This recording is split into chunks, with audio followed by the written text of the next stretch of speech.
Mari kita bersatu di dalam doa. Bapa, di dalam nama Yesus dan Roh Kudus yang baik, segala puji dan syukur hanya kemuliaan bagi namamu, Bapa yang kami sembah di dalam nama Yesus Kristus. Kami naikkan syukur kami kepadamu untuk pemeliharaan Tuhan bagi kami, sehingga kami dapat merasakan sukacita dan damai sejahtera-Mu. Hingga pagi ini kami ada sebagaimana ada, semua karena kasih dan anugerah-Mu. Terima kasih Tuhan untuk kesempatan yang Kau berikan bagi kami, untuk kami boleh beribadah di minggu pagi ini. Walaupun kami masih beribadah di rumah kami masing-masing dan menggunakan media online, tetapi tidak mengurangi sukacita kami untuk memuji dan mendengarkan sabda-Mu dalam ibadah minggu pagi ini. Bapa di surga, seluruh persiapan yang telah kami rekam, baik hamba-Mu Pendeta Marta Ulina Nababan di dalam pemberitaan firman, baik kami sebagai majelis yang bertugas, dan anak-anak-Mu yang ambil bagian dalam pelayanan minggu pagi ini. Berkatilah kami Bapa, kuduskan semua di dalam nama Yesus. Bapa di surga, kami juga berdoa buat jemaat kami yang mengikuti ibadah minggu pagi ini. Tuhan memberkati semua media yang mereka pakai, apapun bentuknya Bapa, kiranya Tuhan memberkati, sehingga kami boleh menikmati persekutuan di ibadah minggu pagi ini. Jauhkan segala hambatan rintangan, biarlah jalannya ibadah minggu pagi ini ada dalam perlindungan Tuhan. Bapa yang baik, kami mohon pengampunan-Mu akan salah dan dosa kami. Mungkin ada hal-hal yang kami lakukan yang mendukakan hati Tuhan dari kami bangun pagi hari hingga saat ini. Kami mohon pengampunan-Mu. Tahirkan kami dalam nama Yesus, agar kami layak menerima urapan berkat-Mu. Bapa di surga, kami serahkan ibadah kami pada minggu pagi ini dari awal, pertengahan hingga selesai. Jadi di dalam nama Allah Bapa, Putra dan Roh Kudus. Amin.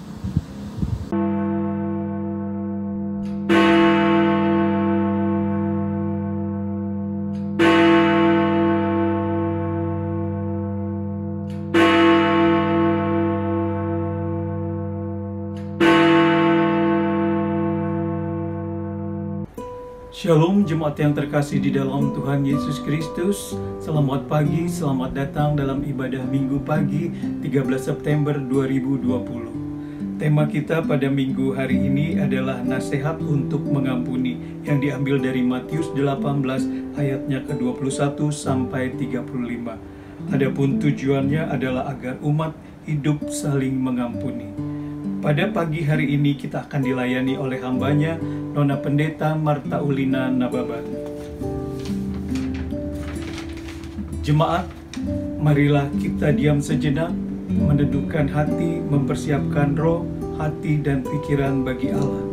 Kita bersaat teduh.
kita adalah dalam nama Tuhan yang menjadikan langit dan bumi, kasih setianya sampai selama-lamanya, dan yang tidak pernah meninggalkan perbuatan tangannya.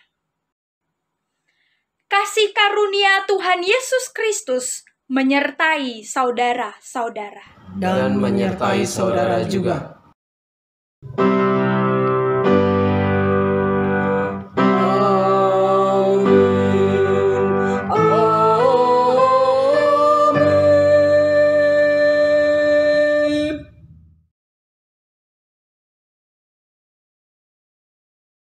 Pada hari ini, nas pembimbing berbunyi sebagai berikut yang terdapat dalam Matius 18 ayat 21 sampai 22. Kemudian datanglah Petrus dan berkata kepada Yesus, "Tuhan, sampai berapa kali aku harus mengampuni saudaraku jika ia berbuat dosa terhadap aku? Sampai 7 kali?" Yesus berkata kepadanya, "Bukan. Aku berkata kepadamu, bukan sampai 7 kali, melainkan sampai 70 kali 7 kali. Takutlah akan Tuhan dan beribadahlah kepadanya dengan tulus dan setia." Kepada Tuhan Allah saja kami beribadah dan firman-Nya akan kami dengarkan.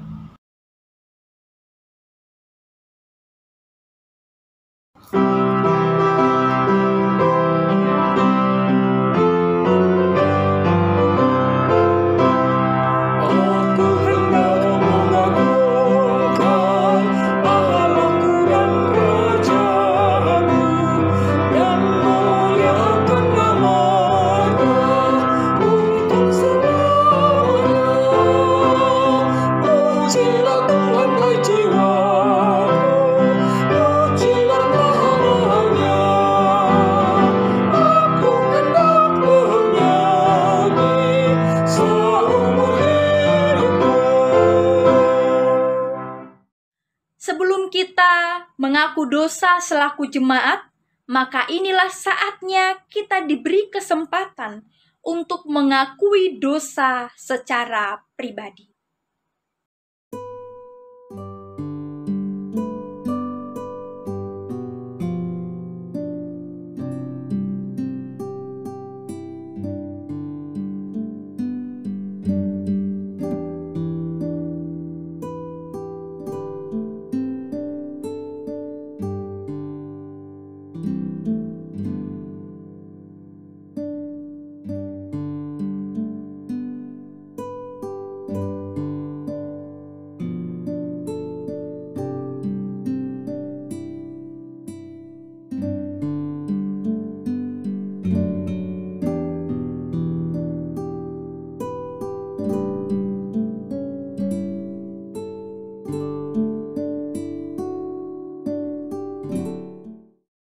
Kami tunduk di hadirat-Mu, ya Bapa sumber kebenaran.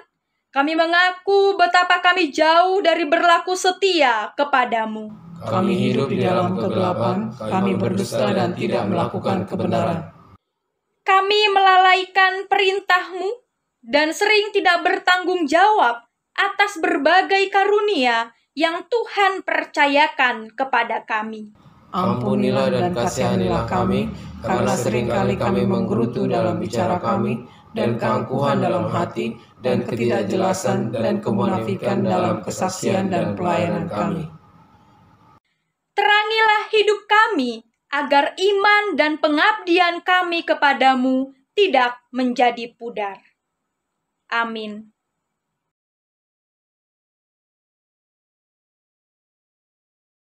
Sesungguhnya pengampunan dosa telah berlaku bagi kita dalam nama Allah Bapa, Allah Anak, dan Allah Roh Kudus.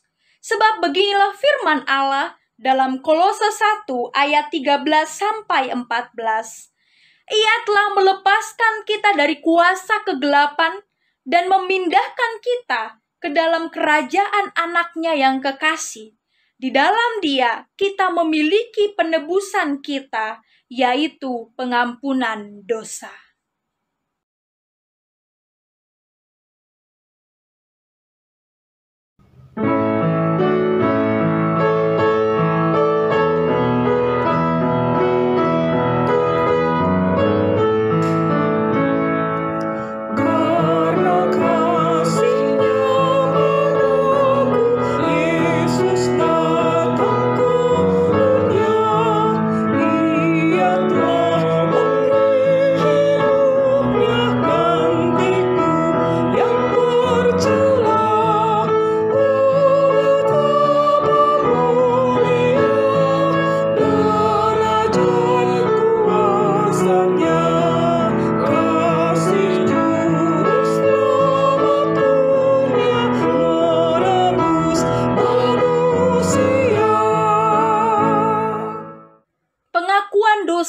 secara ikhlas dan pemberitaan anugerah Allah yang mengampuni membawa kita untuk memberlakukan seluruh kehidupan dan panggilan hidup kita sesuai dengan perintah Tuhan yang terdapat di dalam Matius 6 ayat 14 sampai 15. Karena jikalau kamu mengampuni kesalahan orang, Bapamu yang di sorga akan mengampuni kamu juga.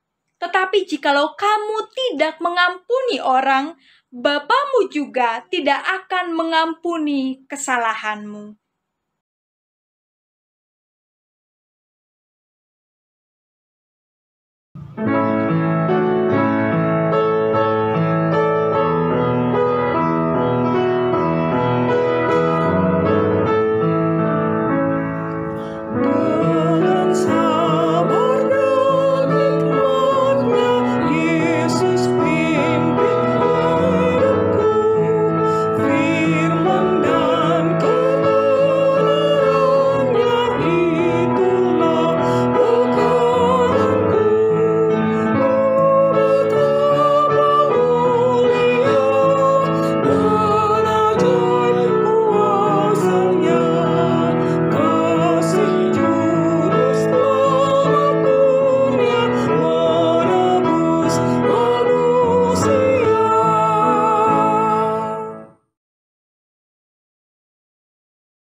Sebelum kita mendengarkan kebenaran firman Tuhan, Mari kita berdoa memohon kekuatan dari Tuhan. Kita berdoa. Bapa Sorgawi, Bapa yang empunya kehidupan kami, inilah kami umat kepunyaan-Mu. Kami mengucap syukur untuk pemeliharaanmu yang tidak berkesudahan. Di kesempatan ini, kami membuka hati dan pikiran kami untuk belajar dari kebenaran firman-Mu. Terangilah kami dengan kuasa Roh Kudus-Mu. Biarlah hikmat Allah beserta dengan kami. Di dalam nama Tuhan Yesus Kristus, firman yang hidup itu. Tuhan menyertai kamu. Diberkatinya engkau. Amin.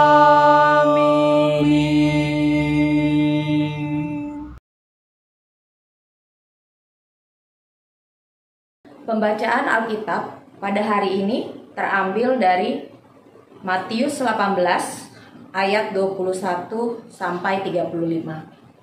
Perumpamaan tentang pengampunan. Kemudian datanglah Petrus dan berkata kepada Yesus, "Tuhan, sampai berapa kali aku harus mengampuni saudaraku jika ia berbuat dosa terhadap aku? Sampai 7 kali?" Yesus berkata kepadanya, "Bukan, aku berkata kepadamu, bukan sampai 7 kali. Melainkan sampai 70 kali 7 kali.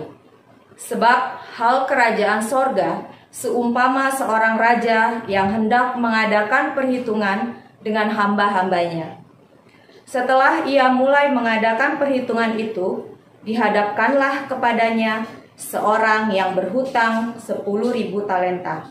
Tetapi karena orang itu tidak mampu melunaskan hutangnya, raja itu memerintahkan supaya ia dijual beserta anak istrinya dan segala miliknya untuk pembayar hutangnya.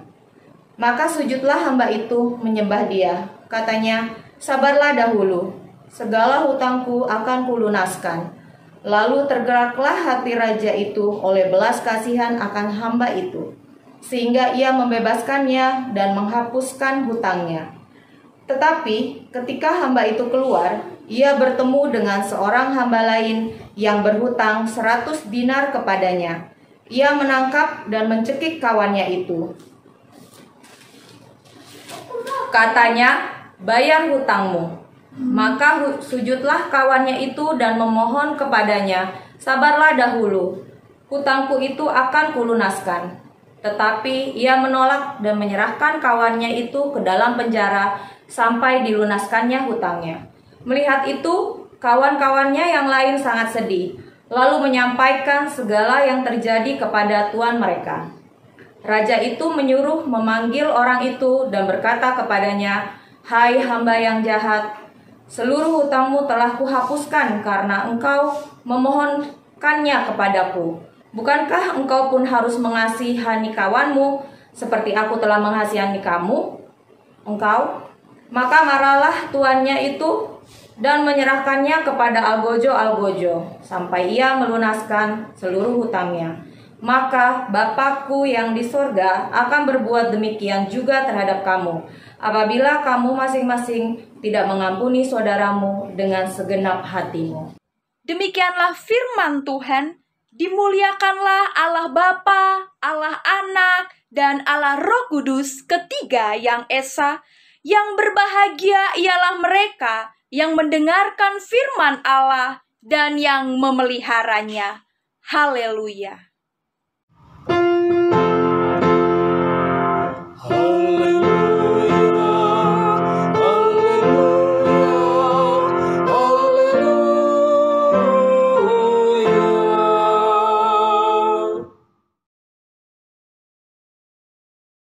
Shalom.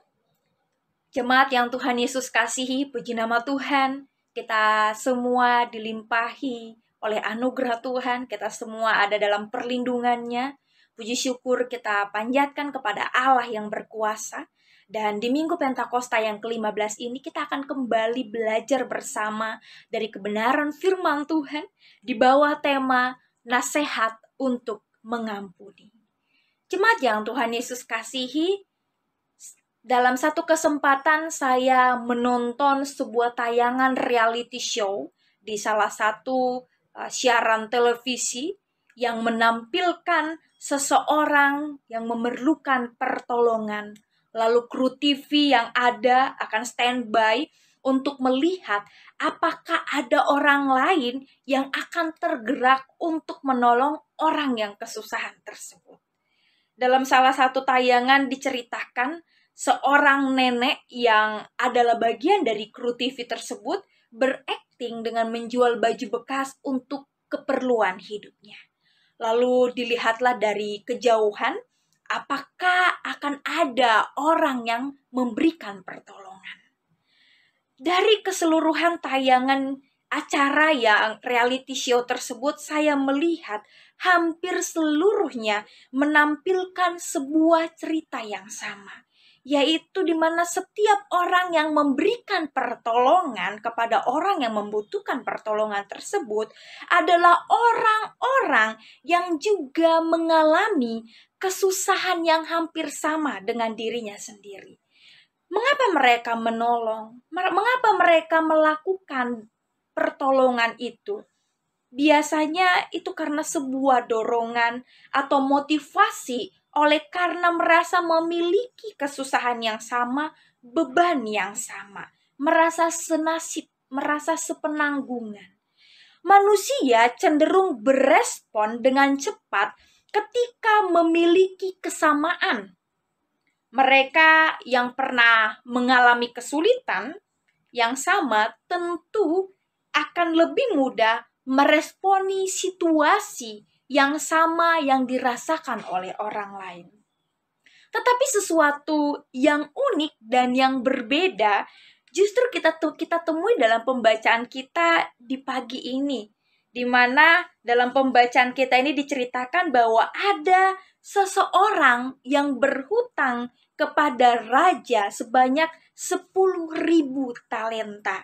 Di mana ketika raja tersebut menagih hutangnya, menagih hutang kepada orang tersebut tidak bisa membayarnya. Sampai raja mengatakan untuk menangkap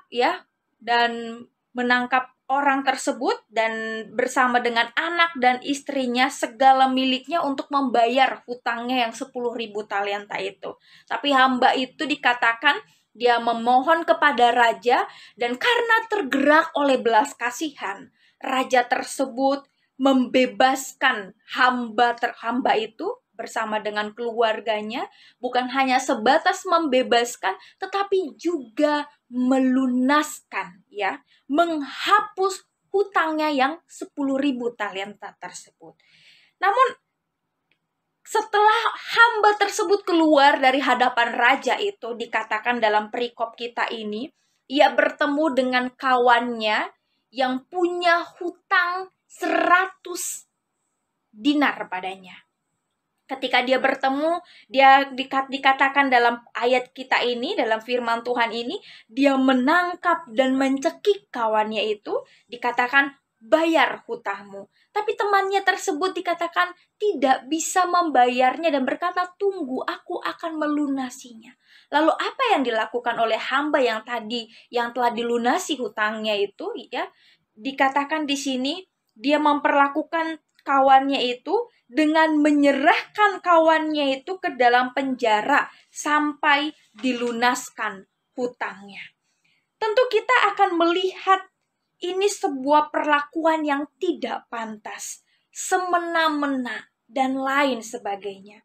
Apalagi ketika kita tahu ukuran talenta dan dinar saat itu. Di mana pada saat itu 1 talenta bernilai 6.000 dinar. Artinya si hamba yang jahat tadi yang berhutang kepada raja itu, yang hutangnya telah dilunasi oleh raja itu, dia sebenarnya berhutang sebesar 60 juta dinar. Dan itu sudah dihapuskan, tapi dia sendiri memaksa kawannya, bahkan sampai memenjarakan kawannya untuk melunasi hutang yang hanya 100 dinar saja jumlahnya. Tentu kisah perumpamaan ini tidak bisa dilihat secara letter-let saja, yang berarti bicara tentang melunasi hutang. Tidak demikian. Perikop ini ada makna mendalam di balik perumpamaan yang Yesus berikan. Karena perumpamaan ini muncul sebagai sebuah jawaban dari pertanyaan mengenai berapa kali orang harus mengampuni orang lain. Secara sederhana, teks ini mau menjelaskan kepada kita bahwa seringkali kita tidak menyadari bahwa apa yang kita terima dari Tuhan jauh lebih besar dari apa yang harus kita berikan bagi sesama kita. Seperti hamba dalam perumpamaan ini, utangnya itu sebesar 60 juta dinar. Dihapuskan oleh raja tadi. Tapi dia tetap meminta, bahkan memaksa sampai memenjarakan kawannya yang hanya berhutang 100 dinar tersebut.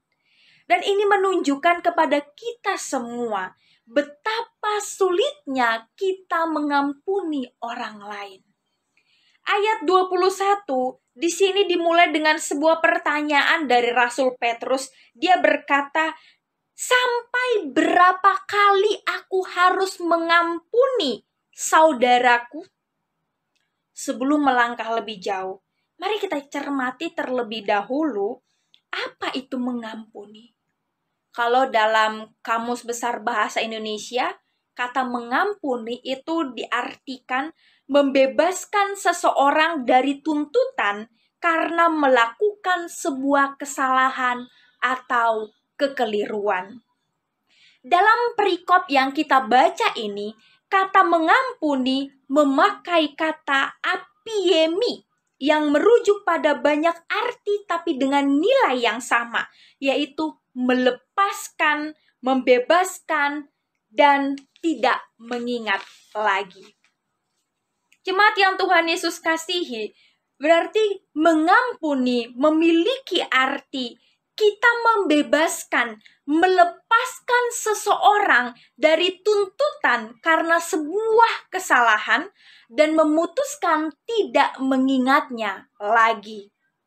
Dan bukankah itu yang Allah perbuat bagi kita?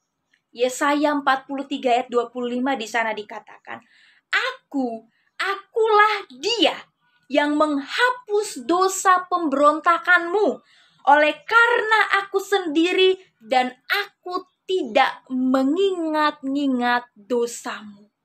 Inilah yang menjadi prinsip pengampunan Allah. Persoalannya dalam kehidupan sehari-hari, mempraktekannya tidak semudah memperkatakannya. Coba, mari kita cek keadaan di sekeliling kita. Ada orang-orang yang lebih memilih untuk memutuskan tidak lagi berkomunikasi satu dengan yang lain hanya karena terluka, dan memilih untuk tidak mengampuni. Bahkan terkadang itu terjadi dalam rentang waktu yang lama, bukan bicara hari, bukan bicara minggu atau bulan, bahkan bertahun-tahun lamanya. Dalam masyarakat suku Batak, saya mengenal istilah hotel. Ya, ada dikenal dengan sebutan istilah hotel. Bukan hotel-hotel yang berdiri megah di kota-kota besar seperti daerah Jakarta ini. Tidak. Orang Batak mengenal istilah hotel yaitu hosom teal elat late. Artinya itu menunjukkan bahwa yang namanya kebencian, yang namanya ketidaksukaan pada seseorang itu banyak dipelihara. Dan ada juga yang memegang satu prinsip, bisa dikatakan sebuah prinsip. Hotel itu akan terus dibawa sampai mati. Tidak mau berbaikan sampai ada istilah dikatakan mardomu di tano rara. Artinya sampai dibawa mati itu. Tidak mau mengampuni. Tidak mau melepaskan kepengampunan kepada sesamanya. Dibawa sampai ke liang kubur. Mengapa seringkali mengampuni menjadi sebuah problem klasik yang sulit sekali dihidupi dalam kehidupan kekristenan kita? Ada dua hal yang akan kita lihat bersama. Yang pertama, karena kita kerap kali menerapkan standar dalam mengampuni. Kita kerap kali menerapkan standar dalam mengampuni. Perikop pembacaan kita hari ini tadi dimulai dengan sebuah pertanyaan dari Petrus kepada Yesus, yang mana dia bertanya, berapa kali aku harus mengampuni? 7 kalikah? Petrus bertanya demikian. Karena dalam tradisi Yahudi, ya, dikatakan bahwa suatu kesalahan yang sama itu hanya bisa diampuni sebanyak 3 kali. Dan dikatakan juga, jika seseorang melakukan sebuah pelanggaran hukum untuk yang pertama kali, yang kedua, dan ketiga, dia akan diampuni. Tetapi pelanggaran yang keempat kali, ia tidak akan diampuni lagi. Petrus mencoba untuk menunjukkan suatu sikap yang lebih baik dari tradisi Yahudi yang ada saat itu. Menggandakan jumlah pengampunan itu dari 3 menjadi 7. Kemudian menanyakannya kepada Yesus, apakah cukup sampai 7 kali? Seringkali kita menerapkan standar-standar dalam mengampuni. Misalnya, ada kesalahan yang bisa diampuni dan ada yang tidak bisa diampuni. Ada batasan dalam mengampuni dengan sebuah landasan berpikir bahwa manusia ada batas kesabarannya. Bagi Petrus, tentu saja 7 kali itu sudah merupakan standar yang lebih baik dari kebiasaan Yahudi pada umumnya yang terjadi pada saat itu. Namun ternyata Yesus Tuhan kita memiliki standar yang lain. Dia tidak melihat pengampunan seperti tradisi Yahudi atau seperti Petrus melihat pengampunan. Yesus memiliki standar sendiri. Di sini dikatakan 70 kali 7 kali. Banyak penafsir mencoba menafsir apa makna di balik 70 kali 7 kali. Namun pengampunan bukan soal berapa kali akan mengampuni. Pengampunan bukan soal berapa kali kita akan mengampuni secara matematik. Oleh karena itu, Yesus memberikan jawaban yang berbeda. Bagi Yesus, berbicara pengampunan, itu berbicara tentang sikap sepenuh hati dan konstan. Perkalian yang diungkapkan Yesus bukan merujuk pada jumlah perkalian angka-angka tertentu. Karena Yesus sedang tidak berbicara tentang pengampunan yang terus-menerus. Karena Yesus sedang berbicara tentang pengampunan yang berlangsung seumur hidup, yang harus dilakukan oleh orang-orang percaya. Yesus sedang menekankan bahwa pengampunan orang percaya bersifat tidak terbatas, atau dengan kata lain, mengampuni adalah gaya hidup murid-murid Kristus. Ini yang harus menjadi standar dan landasan kita dalam hal mengampuni. Lalu yang kedua, mengapa kita sulit mengampuni? Karena kita sendiri tidak menyadari bahwa kita pun telah menerima pengampunan dari Tuhan yang jauh lebih besar daripada pengampunan yang kita berikan pada orang lain.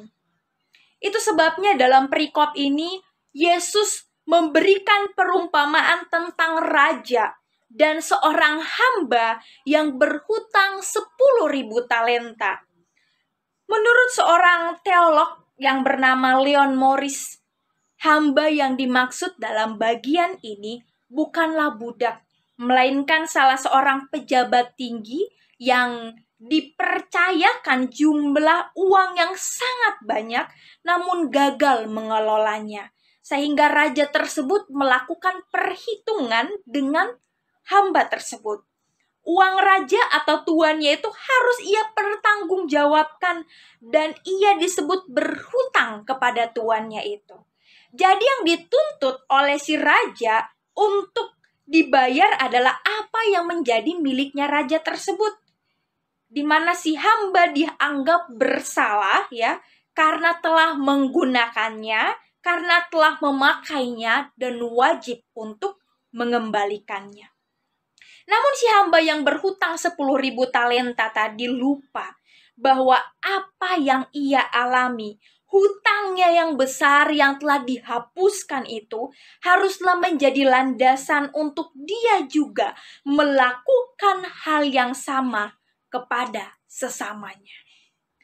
Mengampuni sesama adalah salah satu bentuk kita bersyukur atas pengampunan yang Allah berikan bagi kita. Namun seringkali kita merasa bahwa kita memang pantas menerima pengampunan dari Allah atas dosa-dosa kita yang besar, tetapi menilai kesalahan orang lain yang mungkin tidak seberapa, namun tidak pantas untuk mereka menerima pengampunan dari kita. Mengampuni menjadi sulit kita lakukan. Itu karena kita seringkali menerapkan standar kita sendiri dalam mengampuni, dan kita lupa bahwa kita pun sesungguhnya menerima pengampunan yang lebih besar dari Allah atas dosa-dosa kita. Jemaat yang Tuhan Yesus kasihi, mengapa Allah mengampuni dosa kita? Bahkan dikatakan dia rela mati, ya, dia rela turun dari sorga, dari tahtanya, menjadi manusia, menjadi korban penebusan bagi kita. Yohanes 3 ayat 16 menjawab di sana, semua dilakukan karena kasih-Nya atas kita. Karena Allah mengasihi kita. Dia mengasihi kita sehingga dia rela mengorbankan dirinya. Saudaraku, mengampuni adalah bentuk kita mengasihi orang lain. Mengampuni bukan bicara soal pilihan. Oh, karena kamu sering baik sama saya mengampuni. Oh, karena kesalahanmu itu masih ya lumayanlah, masih bisa ditoleransi, saya ampuni. Tidak bicara demikian. Mengampuni bukan soal pilihan. Mengampuni bukan soal transaksional. Melainkan itu adalah perintah. Itu adalah satu kewajiban bagi kita. Kita sudah diampuni. Untuk itulah kita mengampuni sesama kita. Ketika kita sadar bahwa kita sendiri sudah menerima pengampunan yang lebih besar, tentu itu dapat menguatkan kita, mendorong kita juga untuk dapat mengampuni orang lain. Bagaimana caranya? Kita perlu yang namanya ATM agar kita mampu mengampuni orang lain. ATM yang dimaksud di sini bukan tentang anjungan tunai mandiri, tapi A yang pertama, akui bahwa keberadaan kita semua sama. Roma 3 ayat 23 di sana dikatakan, semua orang telah berbuat dosa dan telah kehilangan kemuliaan Allah. Artinya tidak ada yang lebih baik antara satu dengan yang lain. Kita semua ada dalam posisi yang sama, yaitu manusia berdosa yang beroleh kemurahan Allah dan pengampunan atas dosa-dosa kita. Kita mengakui keberdosaan kita dan memohon pengampunan dari Tuhan. Kita sama-sama berdosa di hadapan Tuhan. Dan kita sama-sama memohon pengampunan daripadanya.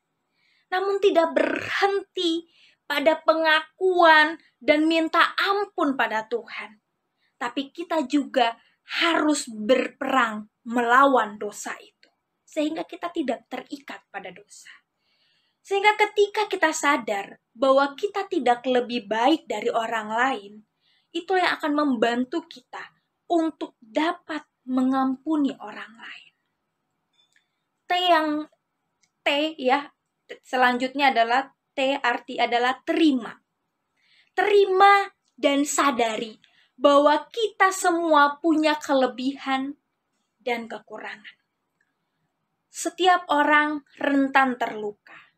Setiap orang rentan melukai satu dengan yang lain. Itu mengapa manusia seringkali digambarkan sebagai domba. Domba yang tidak punya pertahanan diri. Digambarkan seperti bejana. Bejana yang mudah pecah, mudah patah, mudah retak, terluka. Dan kita perlu diampuni dan mengampuni. Kita perlu pulih dan saling memulihkan. Bagaimana cara yang selanjutnya untuk mengampuni? Mengambil langkah untuk mengampuni dan tidak lagi mengingat atau melupakan. Ini sering istilahnya disebut dengan forgive and forget. Ini bagian yang menunjukkan kedewasaan kekristenan. Kita mampu mengampuni dan melupakan. Melupakan dalam hal ini bukan secara memori. Karena otak manusia otak kita ini mampu menyimpan banyak memori dan peristiwa-peristiwa yang kita alami, yang kita perbuat. Mungkin kalau kita ditanya tentang masa kecil kita, masih ada yang kita ingat. Itu menunjukkan bahwa yang namanya memori itu tidak bisa dihilangkan. Kita tidak bisa melupakannya. Melupakan di sini artinya pulih dari luka. Luka itu tidak membangkitkan marah ketika diungkit kembali. Seperti kisah Yusuf dalam Kejadian 50, di sana ketika bapak mereka Yakub sudah meninggal, dikatakan bahwa saudara-saudaranya datang kepada Yusuf dan berkata kepada Yusuf, mungkin engkau akan melakukan hal yang jahat kepada kami karena bapak kita sudah pergi. Jadi engkau akan membalas apa yang telah kami perbuat. Kita lihat di situ apa respon Yusuf. Yusuf tidak katakan, ya aku membenci kalian. Tidak. Tapi kita lihat di situ bahwa Yusuf berkata, engkau telah mereka-rekakan yang jahat bagiku. Tapi Tuhan telah merancangkan yang baik. Kita bisa melihat ketika saudara-saudaranya mengingatkan kembali akan luka yang pernah mereka lakukan terhadap Yusuf. Yusuf tidak terluka. Yusuf tidak marah. Itu menunjukkan Yusuf telah mengampuni dan melupakan. Lukanya telah sembuh. Lukanya telah pulih. Kalau saat ini di antara kita ada yang berkata, saya sudah mengampuni orang lain. Tetapi kalau bertemu dengan orangnya, hati saya ini masih panas. Kalau bisa saya jangan ketemu lagi deh sama orang tersebut. Ini menunjukkan bahwa kita belum mengampuni dan melupakan. Karena kalau kita katakan kita sudah mengampuni dan melupakan, tidak ada lagi yang namanya luka dalam hati kita. Ketika peristiwa itu diingatkan kembali, kita telah mengalami pemulihan. Jemaat Tuhan, coba kita bayangkan, seandainya Allah mengampuni kita, tapi Dia tetap memilih untuk mengingat akan dosa-dosa kita. Bukankah akan menjadi sebuah akumulasi panjang yang tidak akan pernah habis daftarnya? Tapi Allah tidak melakukannya. Yesaya 43 ayat 25 di sana dikatakan, Akulah Dia yang menghapus dosa pemberontakan. Oleh karena aku sendiri dan aku tidak mengingat dosamu. Jemaat Tuhan, lewat teladan ini, lewat pengampunan yang kita terima dari Allah, hendaknya memampukan kita untuk dapat mengampuni orang lain dan melupakannya. Forgive and forget. Agar kehidupan kekristenan kita menjadi kehidupan kekristenan yang nyata, seperti doa yang Yesus ajarkan. Ampunilah kami, seperti kami juga mengampuni orang yang bersalah kepada kami. Selamat mengampuni dan tidak mengingat lagi. Selamat menjadi pulih. Tuhan Yesus memberkati.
Jemaat yang dikasihi Tuhan Yesus Kristus, bersama-sama dengan semua orang percaya di segala abad dan tempat, kita mengucapkan pengakuan iman.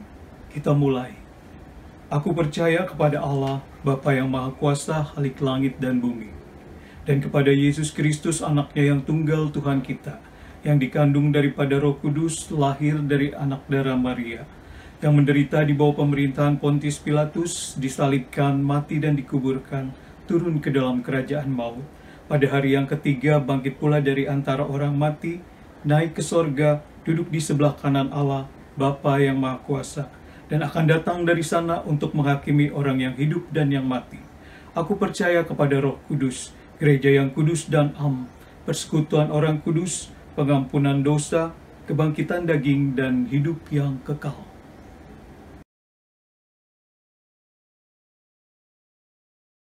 Jemaat yang dikasihi Tuhan Yesus Kristus, marilah kita memberikan persembahan syukur kita kepada Tuhan. Tapi sebelumnya mari kita berdoa bersama-sama. Mari kita berdoa. Terima kasih untuk semua kebaikan-Mu yang telah Engkau nyatakan bagi kami, ya Yesus. Terimalah persembahan syukur ini, juga hidup, kerja, dan pelayanan kami. Berkatilah agar menyenangkan hati-Mu. Amin. Hendaklah kita bersukacita dan bersukaria. Haleluya, karena Tuhan kita Allah yang Maha Kuasa. Tetapi persembahan kudus-Mu yang ada padamu dan korban nasar-Mu haruslah kau bawa ke tempat yang akan dipilih. Kitab Ulangan pasal 12 ayat 26. Sambil kita memberikan persembahan syukur kepada Tuhan, jemaat kita menyanyi dari Kidung Keesaan 464 bait 1 dan 2.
Majelis dan seluruh jemaat GKO Bintaro Jaya mengucapkan selamat beribadah kepada kita semua. Biarlah firman Tuhan pada pagi hari ini boleh menjadi berkat bagi seluruh jemaat GKO Bintaro Jaya. Tuhan Yesus memberkati.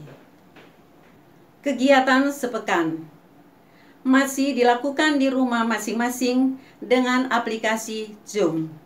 Pada hari Senin 14 September 2020, DSS pada jam 19.30, pelayan firman Penatua Sutanto Tatang. Persiapan majelis pada hari Selasa 15 September 2020, pelayan firman Pendeta Marta Ulina. Kebaktian PW pada hari Jumat 18 September 2020, jam 17 WIB, pelayan firman Penatua Rudi Anton Nainggolan, pelayan liturgi Diaken Nofrita Panjaitan. Kebaktian pemuda pada hari Minggu 20 September jam 16 WIB, pelayan firman Pendeta Marta Ulina. Ibadah hari ulang tahun sekolah minggu akan dilaksanakan bersamaan dengan ibadah umum pada hari Minggu tanggal 20 September 2020 jam 9 pagi. Majelis dan seluruh jemaat GKO Bintaro Jaya mengucapkan selamat hari ulang tahun kepada Saudari Saritua Simanulang, Saudari Gradita Maharani Purukan, Bapak Ardin Sinaga, Adik Esther Amanda Nathaniel Tule, Adik Yohana Dian Anggraini, Bapak Didik Sutomo Triwidodo, Adik Grisela Anastasia Laiskodat, Saudari Keriwati Simanulang, Penatua Flora Panggabean, Bapak Hara Horas Lubis, Saudara Gomgom Tua Munte, Saudara Michael Jeremia, Ibu Rini Elizabeth Mole, Saudari Michelle Elizabeth, Saudara Nathaniel Hiskia Nainggolan, Saudara Sergio Carlos Simamora, dan Saudari Friska Veronica Situmorang. Hadiah firman Tuhan terambil dari kitab Yesaya pasal 40 ayat 31 yang demikian firman Tuhan. Tetapi orang-orang yang menanti-nantikan Tuhan mendapat kekuatan baru. Mereka seumpama Raja Wali yang naik terbang dengan kekuatan sayapnya. Mereka berlari dan tidak menjadi lesu. Mereka berjalan dan tidak menjadi lelah. Tuhan Yesus memberkati dalam memasuki usia yang baru. Pengumuman pendaftaran katekisasi tahun 2020 sampai 2021 akan dibuka kembali pada tanggal 13 sampai dengan 20 September dan akan dimulai pada tanggal 27 September 2020. Bagi orang tua yang mempunyai anak untuk ikut katekisasi dapat menghubungi Komisi Pembinaan Khusus atau dengan Gembala Sidang Pendeta Iren Tetelepta. Pada hari Minggu ini tanggal 13 September 2020, Gembala Sidang Pendeta Iren M. Tetelepta melayani di GKO Jemaat Bekasi 1 pada jam 18 WIB. Jemaat, demikianlah warta untuk hari ini. Atas perhatiannya kami ucapkan terima kasih dan sampai jumpa lagi pada kegiatan-kegiatan gerejawi yang akan datang. Tuhan Yesus memberkati.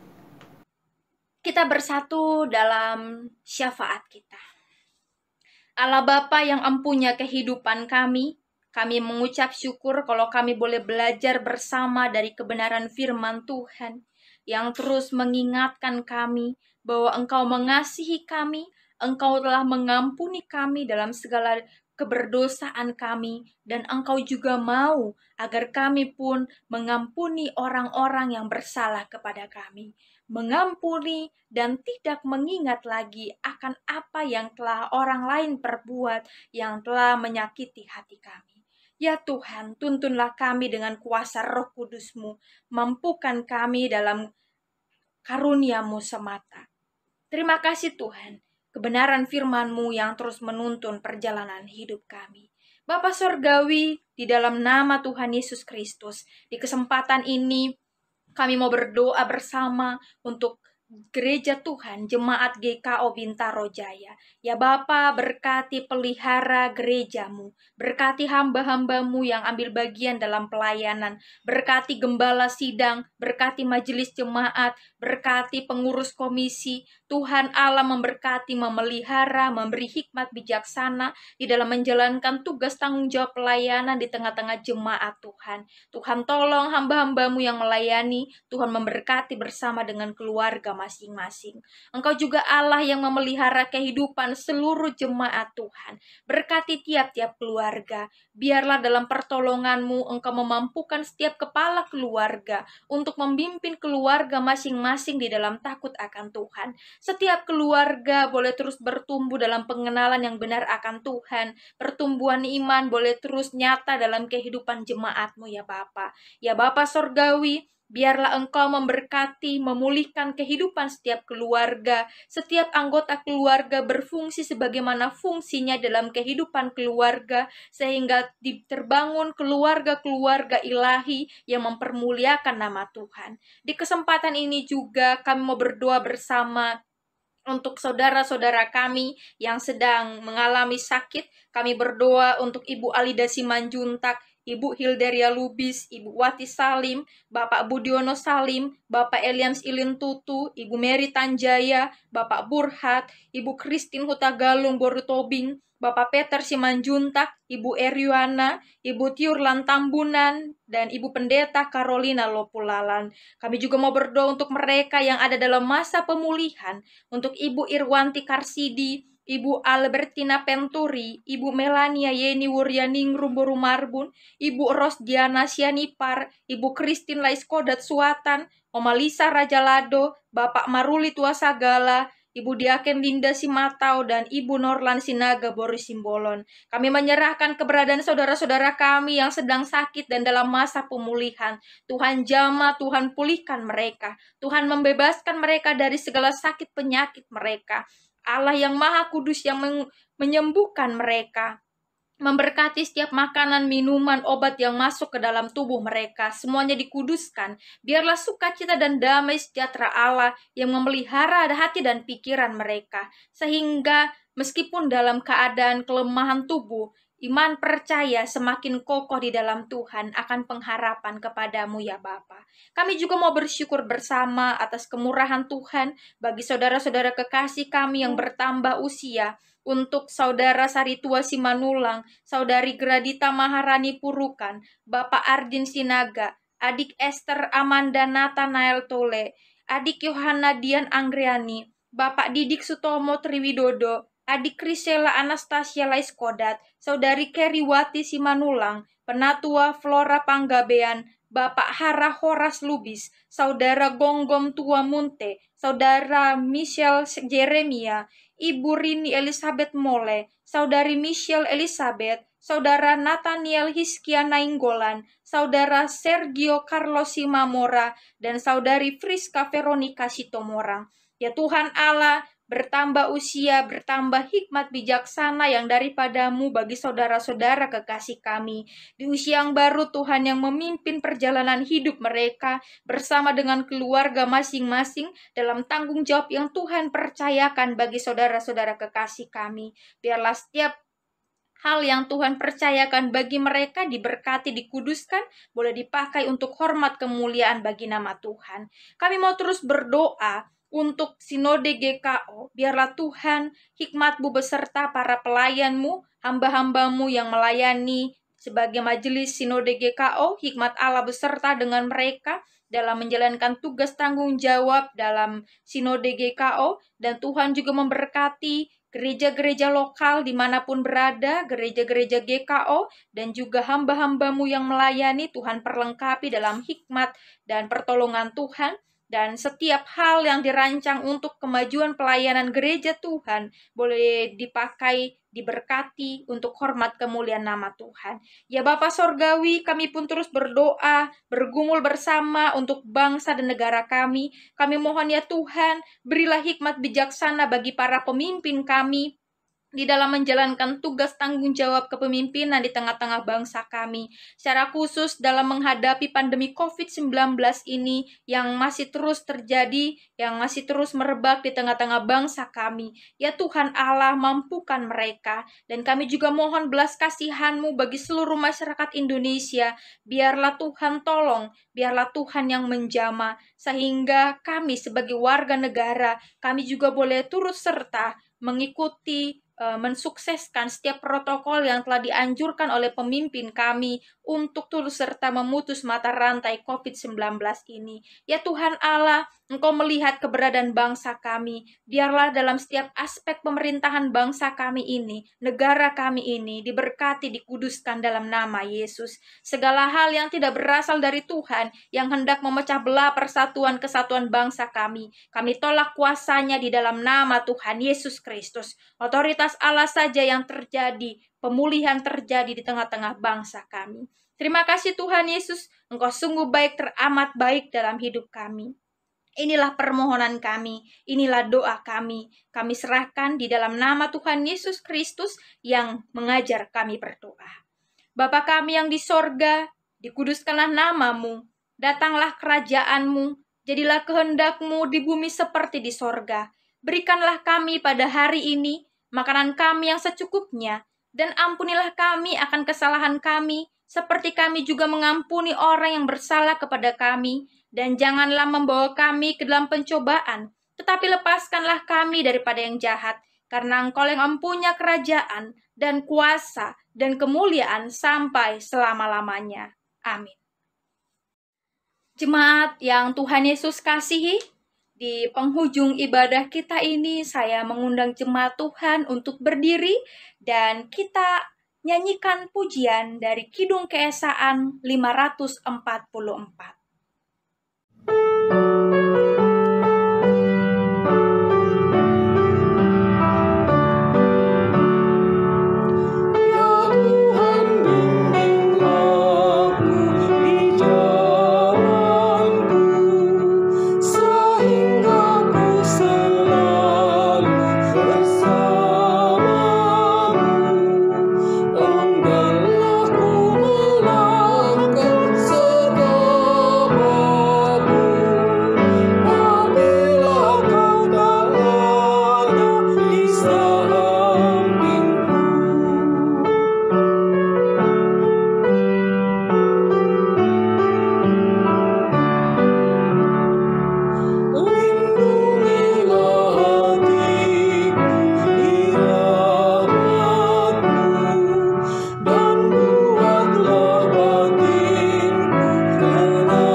Kekasih Kristus, firman kebenaran telah saudara dengar.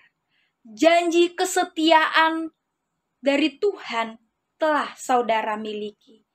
Kembalilah dalam hidup saudara dan jadilah berkat bagi banyak orang setelah saudara menerima berkat. Damai sejahtera dan kasih dari Allah Bapa dan dari Tuhan Yesus Kristus menyertai saudara sekalian. Kasih karunia menyertai semua orang yang mengasihi Tuhan kita Yesus Kristus dengan kasih yang tidak binasa. Amin.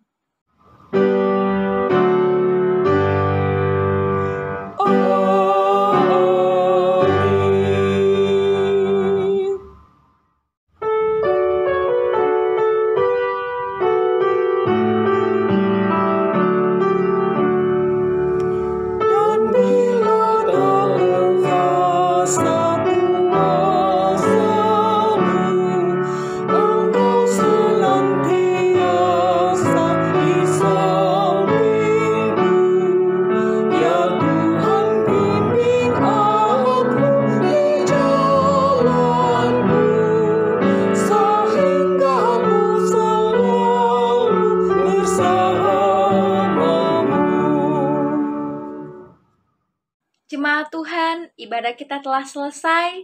Selamat hari Minggu. Tuhan Yesus memberkati kita.